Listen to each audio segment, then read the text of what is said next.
Hi guys. So, isa na ko kabulan karong adlaw ay 13 man to pero ang kwenta dato 14 gid siya. Nara ko na remember ba? Ato bang kaya yung mga magpapa gulang magud na 16 na nakapin na yun.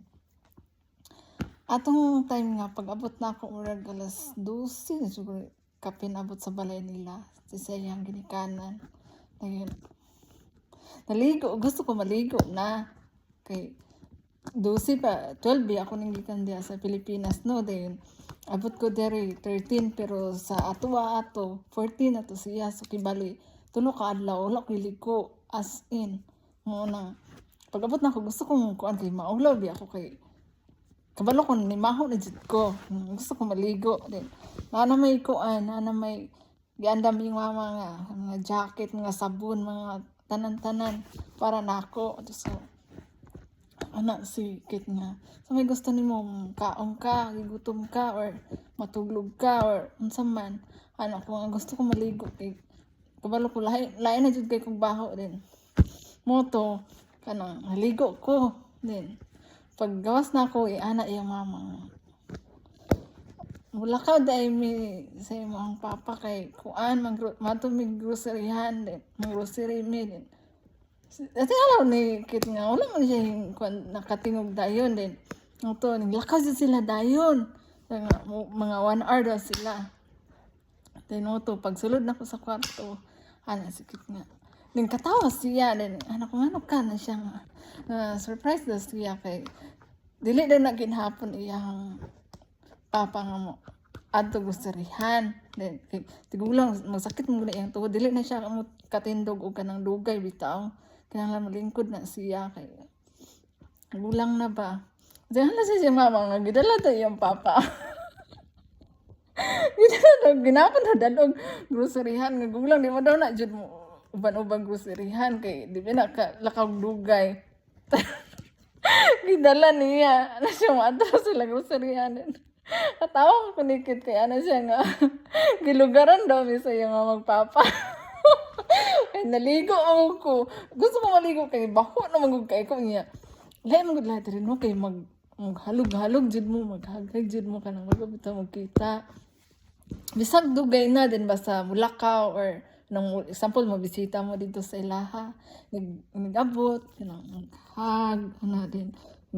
Uli pud ninyo maghag hapon din. Sweet kay siya diri ay kay kanang mag-I love you ay bitaw gyud. Na silang ambot lang pug sa salain pero silang pamilya gyud tanan kanang nagdayoglaka bitaw kanang magkuana mangulit na nag-alabiyay gina silang tanan. Sweet kayo din.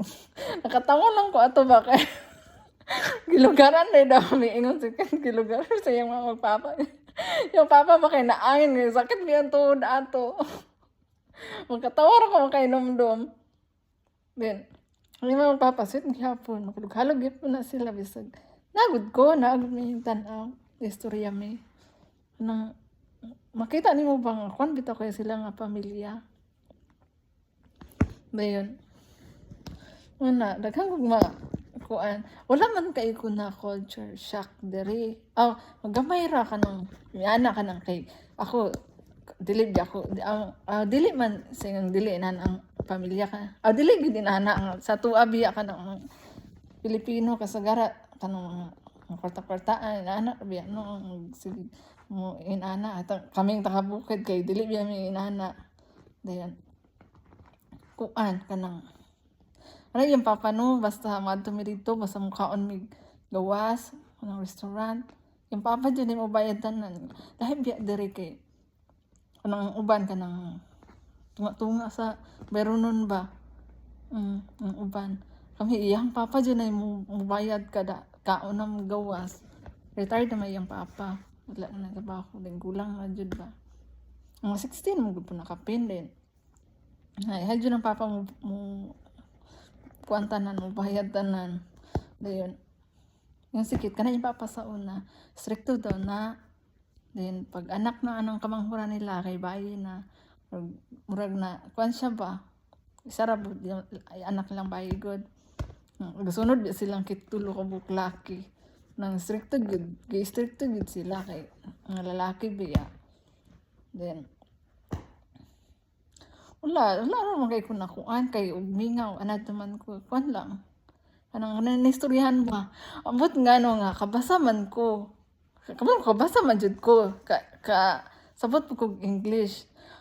Ang kuan lang gud kay kanang mura kog makaka basta ang istorya bitaw ko. Ambot lang din. Kahi kay lahir gyud tag dila nila gyud. Kahi kay kog dila gyud murag agoy Ginoo ko. Maulaw biya ko pero iyang mama bitaw kanang sinabtunon kay ano. Ilaha jud kong kanon ba ngay syempre lahi biya kog kuano. Dili biya na ako ang language jud. Sabton na pud ko nila. Rumaulo ko gigahi ka kog dila. Naglitok ba bastilan lahi ra gyud kay aton nilitukan nila oy. Pero okay ra biya kay kasabot naman pud sila. Dayon una mo mura pa kog kanang panuko bitaw istorya pero kanang karon kay murag kuan ako ba na anak ko confident gamay kanang makigchika-chika. Dayon mo lagi dili kay ko kapos og kanang unsa-unsa kay kuan kanang nagga-monitor sila nako pra gabi katong gi-post nako gabi nga ng burger. Dito na yun ga kuan na yun sa kay apil man ko sa GC sa pamilya. Nagiingan na si Kit nga ano daw gipakaon ko og kanang nangikan ba sa bugnaw pa kayo. Ana dapat daw naghimo daw kanang kuan jud. Then ang kuan daw wala daw gilanay daan. Then so gibanatan nila si Kit gabi nagkatawa na lang ko sa GC nagbasa. Dayon sila nga lipay daw sila kay kanang pagkasinabot ra jud bitaw ni Kit wala daw may problema kay murag nakuan sila pa murag siguro na trauma sila nga ang bayi dili magdugay ano ba wala may problema mag 4 years na biya may karong may magdugay na biya may then wala pa rason nga dili may magasinabot kay masinabtunon mo kay nasikit. Then, wala, di para po iyang pamilya.